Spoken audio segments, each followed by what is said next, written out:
종료주일로 하나님 앞에 예배합니다. 종료주일은 부활주일 바로 앞주일을 말하는 것입니다. 예수님께서 십자가 사명을 감당하시기 위해서 어린 나귀를 타고 예루살렘에 입성하실 때 제자들과 따르는 무리들이 자기들의 겉옷과 그리고 종려나무 가지를 베어 길에 펴면서 호산나 다윗의 자손이여 지극히 높은 곳에서 오시는 이여 하면서 환호성을 지르고 주님을 경배했던 것을 기념하는 주일입니다. 여러분, 오늘 이 마태복음 21장 12절부터의 본문은 그 첫 번째 종료 주일에 관하여서 우리에게 말씀해 주고 있습니다. 예루살렘에 입성하신 어린 나귀를 타고 많은 사람들의 환호성과 경배를 받으며 입성하신 주님은 곧장 성전으로 들어가셨습니다. 그리고 성전에서 무슨 일을 하셨나? 성전 안에서 매매하는 모든 사람들을 내쫓으시고 돈 바꾸는 사람들의 상과 비둘기 파는 사람들의 의자를 둘러 엎으시면서 성전을 깨끗게 하시는, 원래의 성전이 장사하는 곳이 아니라 하나님께 모든 사람들이 예배하고 기도하는 곳으로 기능할 수 있도록 성전을 깨끗게 하신 이러한 역사를 이루신 것입니다. 이 성전을 깨끗게 하신 이 오늘 본문은요, 특별히 이 사건을 통하여서 크게 두 가지 아주 기념적인 상징적인 의미가 있다라는 것을 여러분에게 말씀드리고 있습니다. 첫 번째는 바로 이 성전을 깨끗게 하신 것이 바로 예수님의 선지자적인 그러한 사역이었다, 선지자적인 의미가 있다라는 것입니다. 그리고 두 번째는 이 성전을 깨끗게 하신 것을 통하여서 앞으로 다가올 예수님의 십자가 죽음과 부활의 사건을 예수님이 암시하셨다, 상징하셨다, 그 죽음과 부활의 사건이 무엇인지, 무엇을 의미하시는지를 분명히 보여주신 거다라고 말씀을 드릴 수 있을 것 같습니다. 오늘 본문 13절 말씀에서 예수님은 장사하는 사람들의 그 모든 것들을 다 엎으시고 그들을 내쫓으시면서 이렇게 말씀하십니다.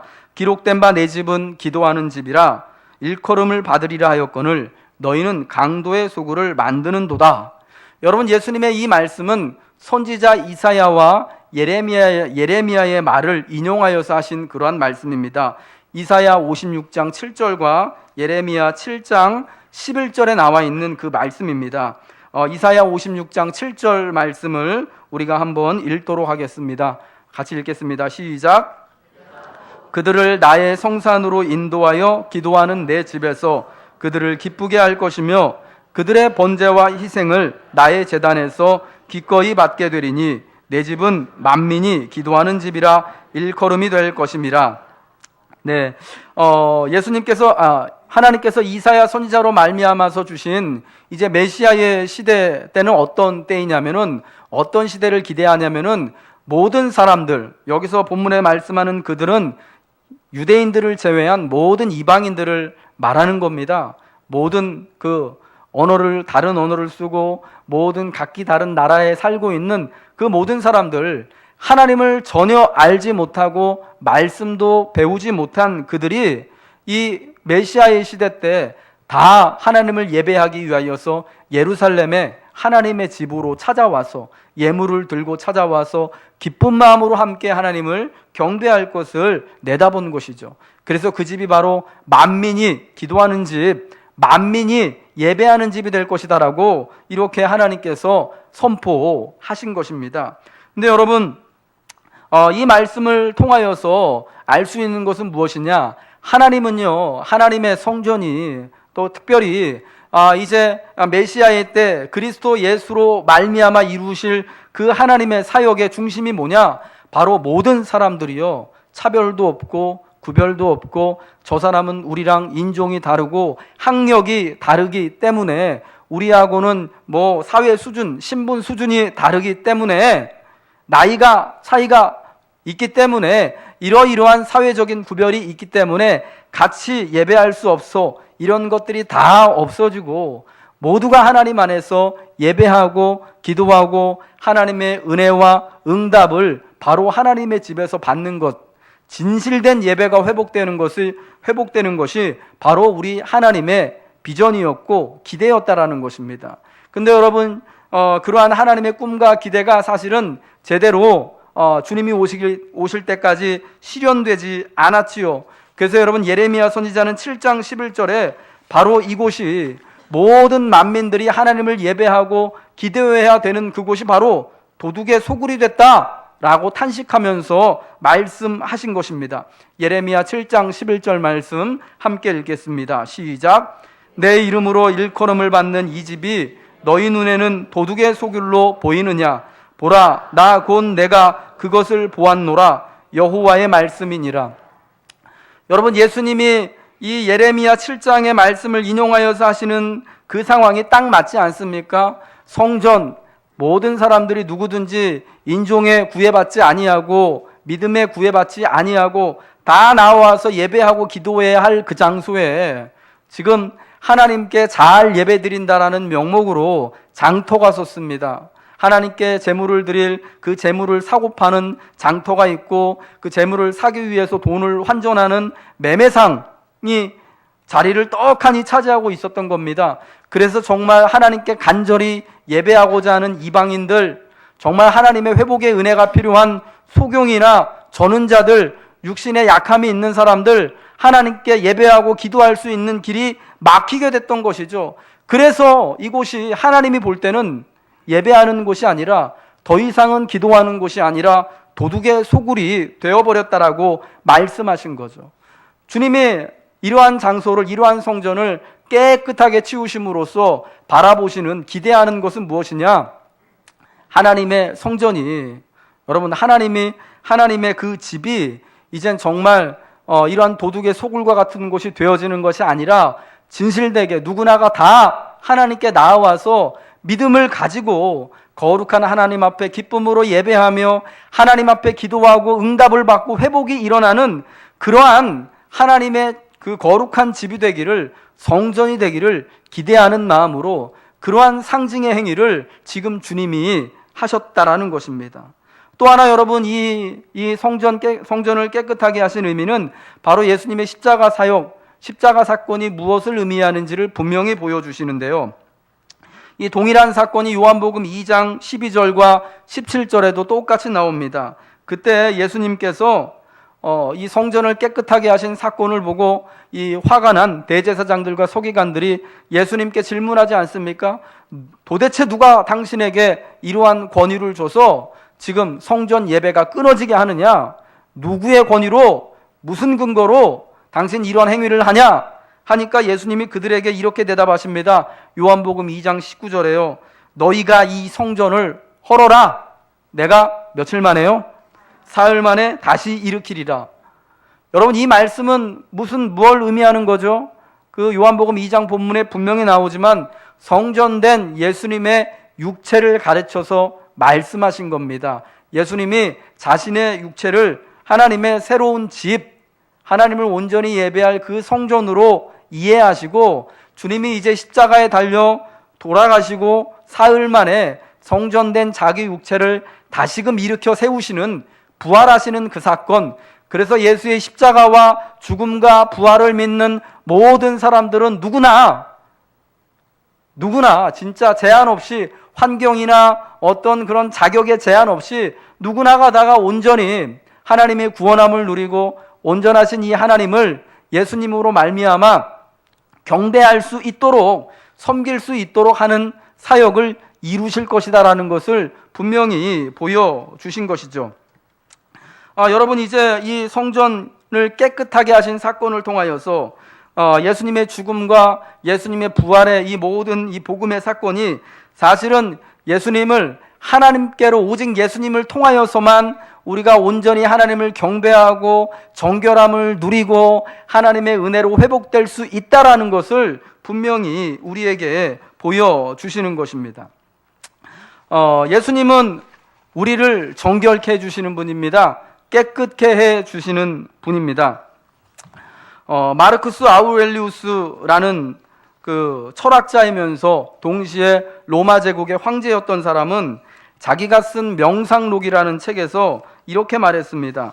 타인의 영혼에서 일어나는 일을 돌보지 않아 불행하게 된 사람은 거의 없다. 그러나 자신의 영혼에서 일어나는 일에 주의를 쏟지 않는 사람은 반드시 불행해진다. 참 타당한 말인 것 같습니다. 남의 영혼에서 무슨 일이 일어나는지 사실은 우리가 거기까지 신경 쓸 겨를도 없고 알 수도 없죠. 그런데 내 심령에서, 내 삶 속에서, 내 마음에서 일어나는 그 일을 간과하고 돌보지 않으면 반드시 불행해질 수밖에 없는 것이 인생이고 우리 존재다라는 것입니다. 그런데 여러분, 사실은 이 말에도 문제가 좀 하나 있습니다. 어떤 사람이 있어서 자기의 영혼을, 자기의 삶을 이렇게 진짜 맑은 호수와 같이, 거울과 같이 깨끗하게 들여다볼 수가 있을까 하는 것이죠.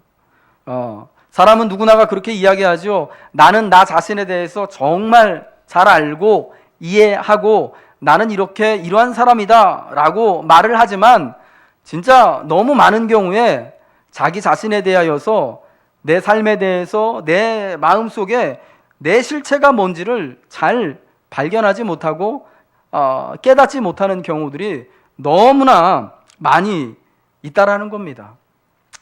여러분, 사실은 오직 주님만을 통해서만 내가 누구인지, 내 속에 무엇이 있는지, 내가 정말 괜찮은 사람인지 그렇지 않은 사람인지, 내가 정말 구원을 받을 필요가 있는 죄인인지 아닌지 확인할 수 있다라는 것입니다.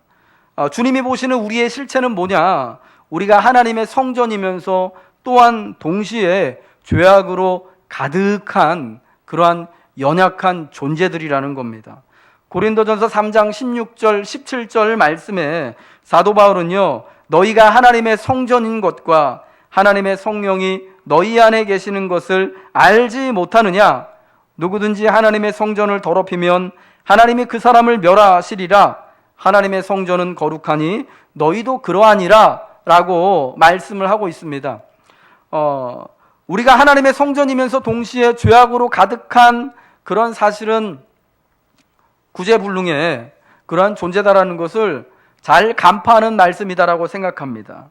하나님의 예수 그리스도로 말미암아 예수님이 성전된 자신의 육신으로 우리를 구원하셨기 때문에 이제는 우리가 하나님의 성전이 되었는데, 여러분, 그럼에도 불구하고 그 성전이 참 날마다 거룩하기에 힘써야만 하는 그러한 실체를 가지고 있다라는 거예요.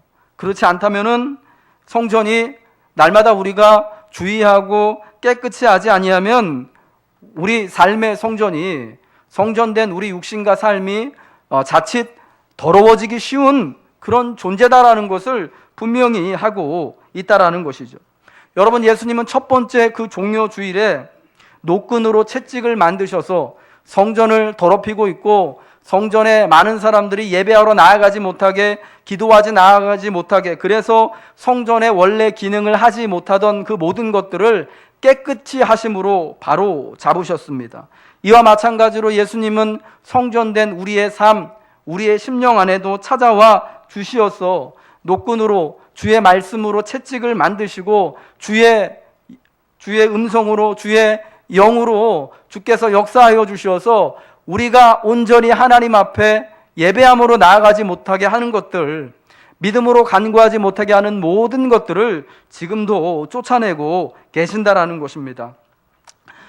우리가 주님의 성전이기 때문에 우리 삶 안에서 하나님 앞에 바로 예배하지 못하고 바로 믿음으로 살아가지 못하도록 하는 것들을 주님은 쫓아내시는데, 특별히 우리가 우리 안에서 주님의 능력으로 말미암아 쫓아내야 할 것들이 저는 두 가지 정도가 있는 것 같습니다. 첫 번째는 내가 먼저 주님의 몸된 성전으로서 개인적으로 쫓아내야 할 것들이고, 두 번째는 함께 성전을 이루는 교회 공동체로서 우리가 함께 버려야 할 것들입니다.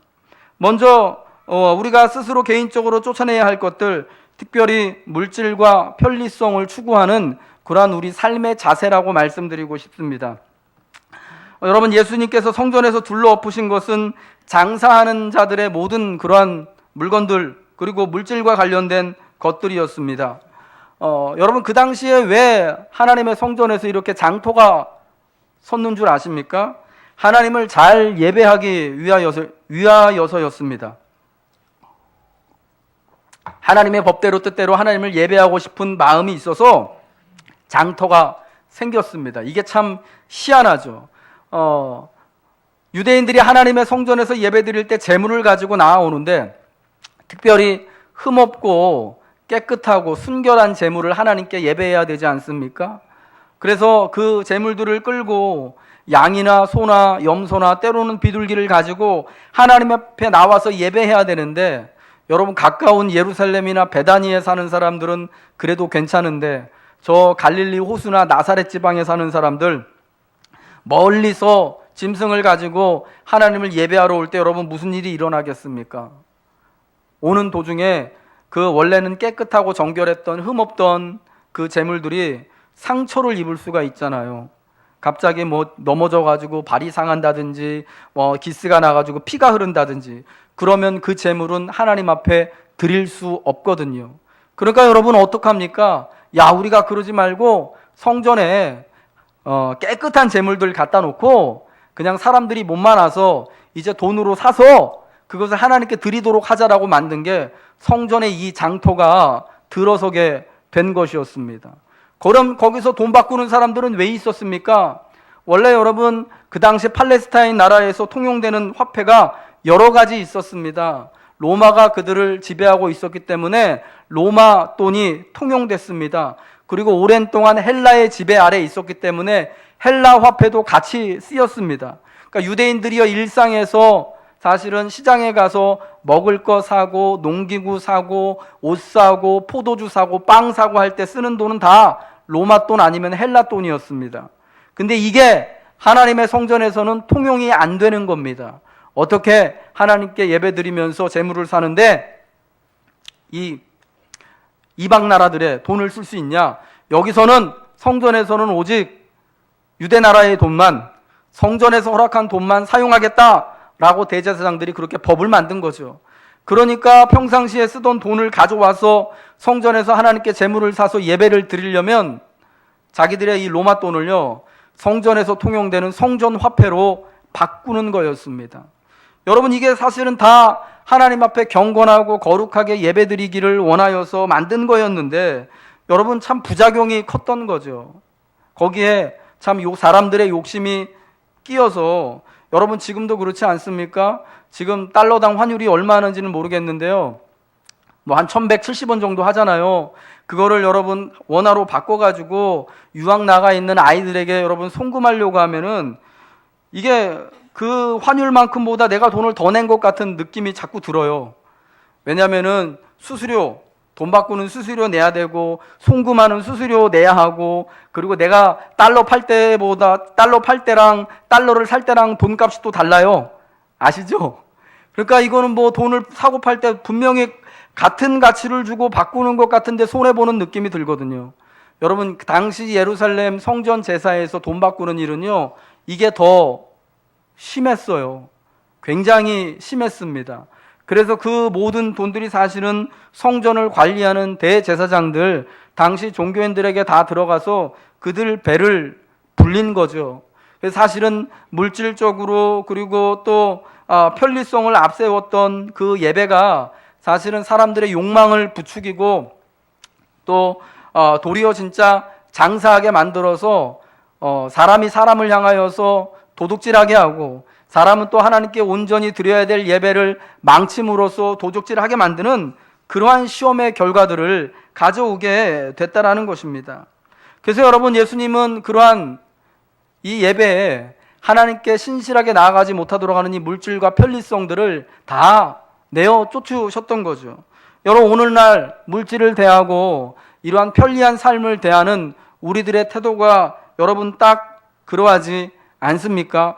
모르긴 몰라도 예수님 그 당시에 첫 번째 종료주일 그날보다 오늘 우리가 더 심할 것이다라고 생각이 듭니다.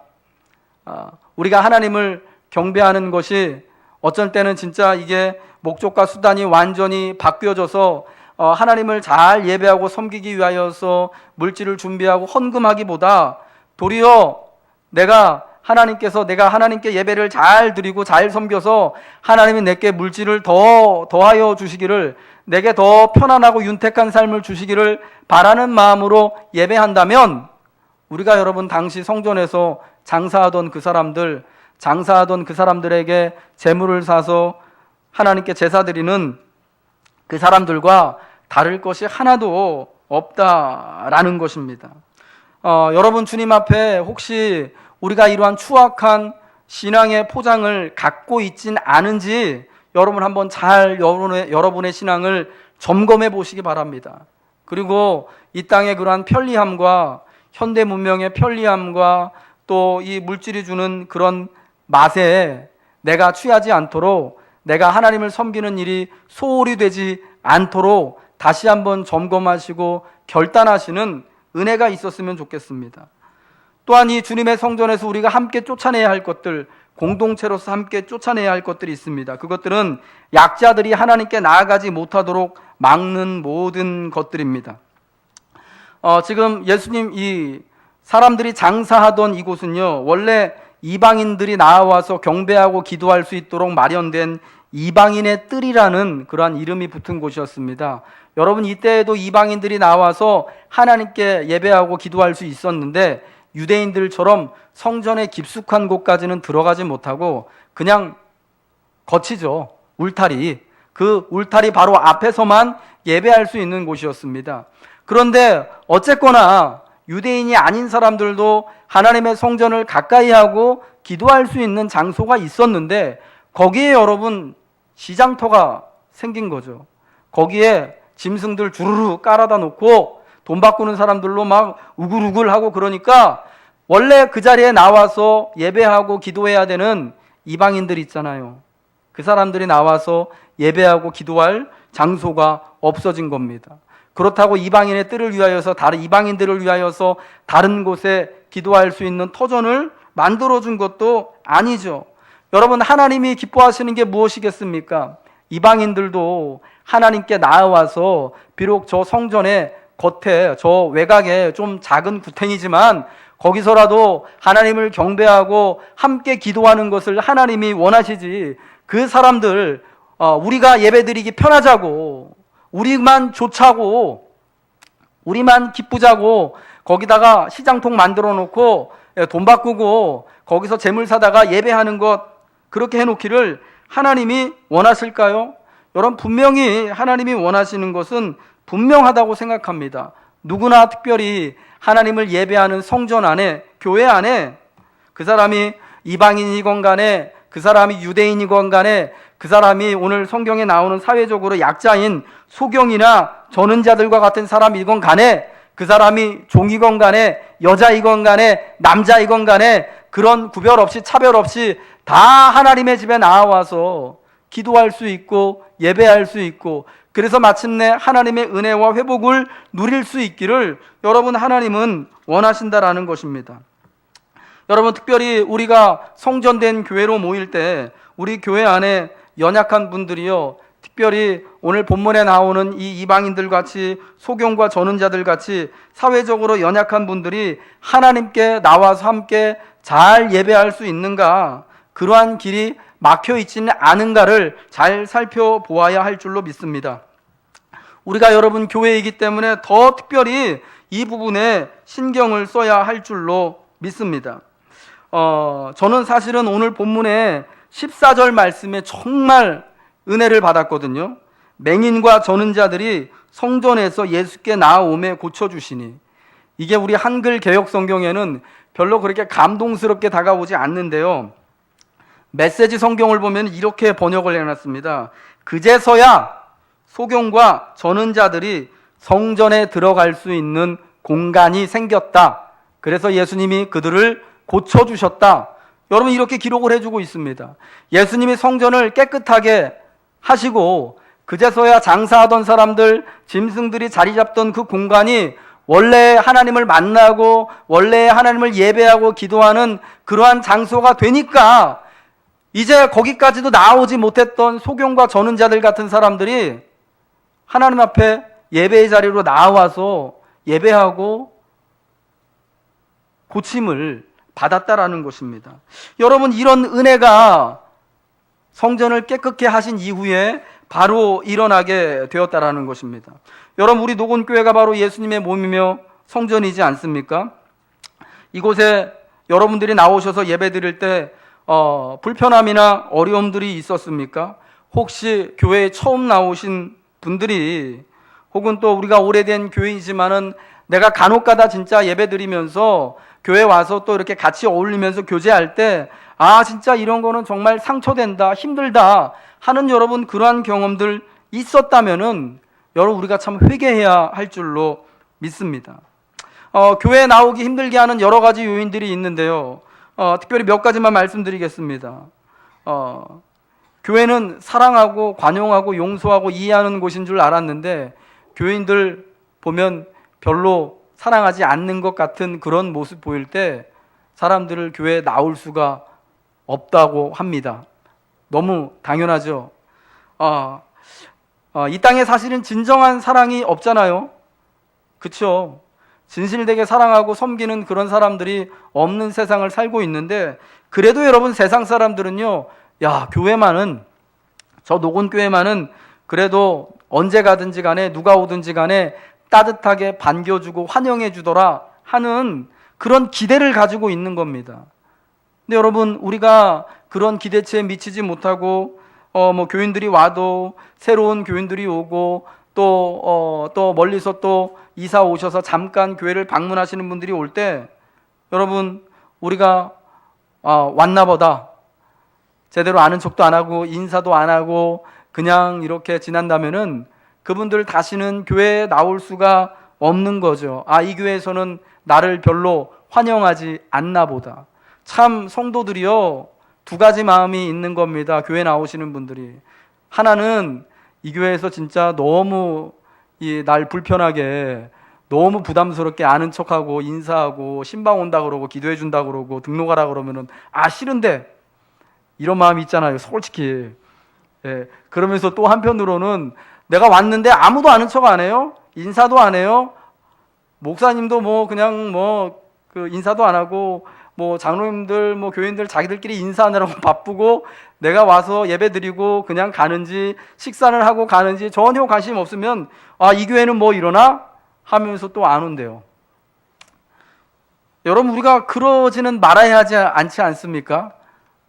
적어도 함께 1시간 예배 드리는 그 자리에서 함께 은혜를 누리는 사람들이라면 서로가 서로에 대하여서 책임을 져주고 관심을 가져주고 이해해주고, 물론 1시간 만나는 거, 1시간 예배 자리에 같이 있는 것으로 얼마나 솔직히 깊어질 수 있겠습니까? 그러나 우리가 주 안에서 1시간 함께 예배했다, 함께 믿음 안에 있었다, 은혜를 누렸다라는 마음으로 반갑게 인사하고 맞이하는 정도는 교인이면 누구나 다 할 수 있어야 한다라고 생각합니다. 솔직히 이런 말씀 드리면 뭐하지만 절 가도 스님들이 그런 거 되게 잘해요. 너무 반갑다고. 근데 여러분 교회는 더 진실되게 신실하게 그러한 모습들을 여러분 보여드려야 되지 않겠습니까? 어떤 교회에서는 여러분 그런다 그러더라고요. 우리 교회에서도 새가족 공부를 5주 동안 모임을 하죠. 새가족들의 신앙을 다시 한번 확인하고 그분들이 교회에 잘 적응할 수 있도록, 그래서 5주 모임을 통해서 전도사님도 만나고 새가족부 담당하는 바나바 권사님들도 만나고, 그리고 이제 끝난 다음에 목자들 만나고 이렇게 인계될 수 있도록. 그런데 5주 동안 어떤 교회는 2달 동안 이렇게 새가족 모임을 이렇게 잘 섬겨주신대요. 오면은 이 새가족 공부하는 기간 동안에는 가장 좋은 자리에 앉혀드리고, 새가족이면은 항상 또 이렇게, 또 우리 교회는 그렇지 않지만은 그 큰 교회들 주차장 없잖아요. 그러면 새가족 마크 딱 붙이면은 주차 자리도 제일 좋은 데다가 대주고, 밥 먹을 때도 제일 먼저 먹을 수 있도록 해드리고 이렇게 한다는 거예요. 너무 잘하죠. 근데 새가족 교육이 끝나고 수료식 끝난 다음부터는 이게 돌변한다라는 겁니다. 인사도 안 하고, 그때부터는 새가족이 아니니까 주차도 못하게 하고. 근데 솔직히 좀 그럴 수밖에 없는, 또 그런 또 교회는 나름대로 또 사정이 있는데, 그때부터는 밥 먹으라고 누가 챙겨주는 사람도 없고, 5주 동안 그렇게 친절했던 바나바 권사님이 이제는 다른 새가족 섬기느라가 나는 쳐다도 안 보고, 5주 동안 나를 섬겼던 저 모습이 다 가식이었나 보다. 그래서 교회를 안 나온대요. 우리 새가족부 사역하시는 권사님들, 또 우리 모든 교인들 우리가 좀 잘 새겨들어야 할 것 같습니다. 우리는 사실은 우리가 느끼기에는 그게 아무런 잘못이 아닌 것 같아요. 유대인들이 느낄 때 그 당시에 예루살렘 성전에 장사하는 곳 있는 게 당연하죠. 내가 예배 잘 드려야 되니까. 그런데 여러분, 그것 때문에 다른 사람들이요, 하나님께 예배하는 길이 막히고 하나님께 은혜 받으러 나오는 길이 막힌다면은 여러분, 그 얼마나 큰, 우리가 하나님 앞에 큰 잘못을 저지르고 있는 겁니까? 아멘이시죠? 여러분, 우리가 그래서 이러한 내 문제만이 아니라 다른 이웃들이, 다른 성도들이 정말 기쁨으로 은혜를 누릴 수 없도록 하는 이러한 모든 태도들, 모습들 우리가 버려야 한다라는 것입니다. 여러분, 그러한 정말 성전이 깨끗게 되어졌을 때 소경과 전원자들이 마침내 성전에 들어갈 공간을 얻고 회복되는 은혜를 누렸던 겁니다.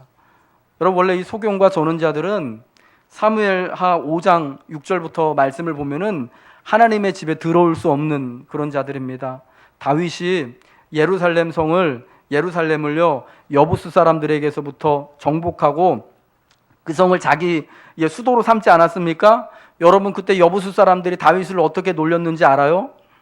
야, 우리 중에 소경하고 절름발이들만 성벽에 다 세워놔도 저 다윗과 저 사람들이 우리를 정복하지 못할 거야 하면서 조롱했어요.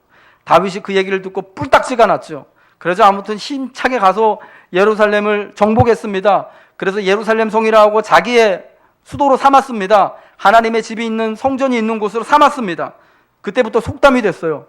누구든지 그 하나님의 집에 절름발이하고 소경은 못 들어가게 해라. 그 다윗 그 시대부터요. 그러니까 여러분, 다윗 시대부터 예수님이 오신 그때까지 약 1000년 동안 소경하고 절름발이들은요, 하나님의 집에 들어갈 수 없는 그런 사람들이었던 겁니다. 그런 문화적인, 그런 역사적인 맥락이 있었던 거죠. 근데 여러분, 이제 예수님으로 말미암아 그들도 자유롭게 하나님의 집에서, 하나님의 집 안에서 자기들이 예배할 수 있고 쉴 수 있고 하나님을 만날 수 있는 공간을 확보하게 된 것입니다. 여러분, 이게 가장 큰 은혜 아니겠습니까? 여러분, 그러할 때 소경과 전원자들이 주님으로 말미암아서 회복되고 고침을 받게 됐습니다. 하나님을 예배하러 기도하러 나오지 못하는데 어떻게 여러분 고침받을 수 있겠습니까? 어떻게 여러분 회복될 수 있겠습니까? 이 회복의 은혜, 이러한 은혜를 누리기 위해서요, 먼저 성전된 우리 자신, 그리고 여러분 성전된 우리 교회를 우리 주 예수님의 은혜로 깨끗게 하고 정결케 하는 은혜가 있어야 할 줄로 믿습니다. 오늘 이 종려주일 이날 주님이 우리에게 바라시는 것은요, 성전된 우리의 몸과 삶이, 또 성전으로 함께 연합하는 우리 녹원교회가 바른 경배자로 세워지고 바로 그 예배의 사명을 감당하는 것입니다. 여러분, 그 사명을 감당할 수 있도록 우리가 여러분 누구든지 다 사모하는 마음을 가지고 다 주님의 집에 나아올 수 있도록 우리가 서로 친절하고 서로 위로하고 서로 사랑하는, 또 자신을 서로 믿음으로 잘 서로 돌아보는 그러한 믿음의 사람들 되시길 바랍니다. 그래서 나도 주님 안에 예배로 회복되어지고 또 우리의 이웃도 주님 안에 고침을 받는, 함께 구원을 이루는 놀라운 그 은혜의 시대에 함께 살아가시길 주님의 이름으로 축복합니다.